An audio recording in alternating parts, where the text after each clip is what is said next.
Addiction and Recovery Podcast. Understanding the terms that shape recovery.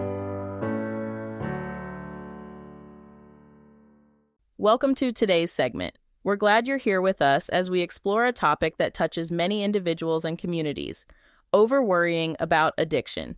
Before we dive in, it's important to note that this discussion is for educational and reference purposes only. It is not intended as medical, psychological, or professional advice.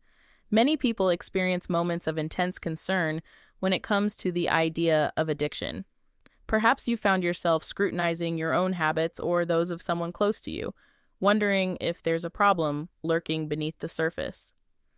Over-worrying about addiction refers to a prolonged or intense concern regarding a potential addiction when there are no objective indicators of a substance use disorder present.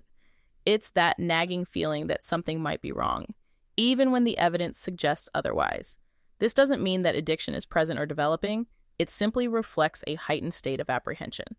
A common misunderstanding is that any concern about addiction implies an underlying problem. However, this is not necessarily the case. Concern can arise from various sources, including societal influences, personal experiences, or even conversations with friends and family.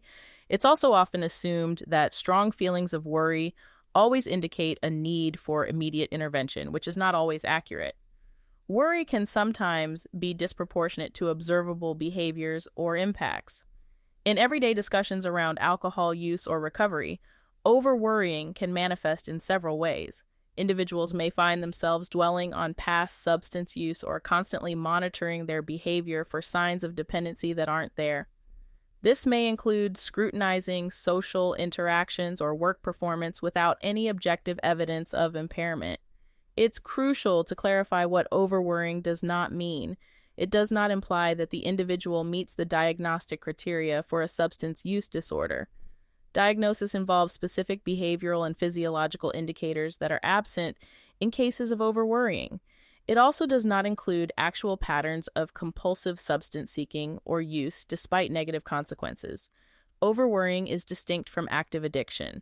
Furthermore, it's important to recognize that overworrying does not indicate a guaranteed progression toward addiction. Worry is a subjective experience and does not predict future substance use patterns.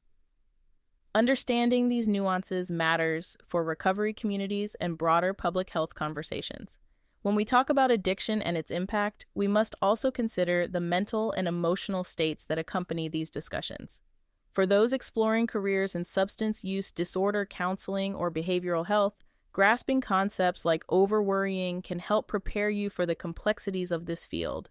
It's essential to recognize the emotional landscapes individuals navigate, as this understanding can foster more compassionate and effective support. Topics like this are often explored in addiction counseling education. Programs such as those offered at InterCoast colleges include discussions about behavioral health and recovery support.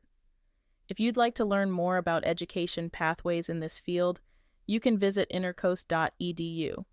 Thank you for joining us today as we reflect on these important themes.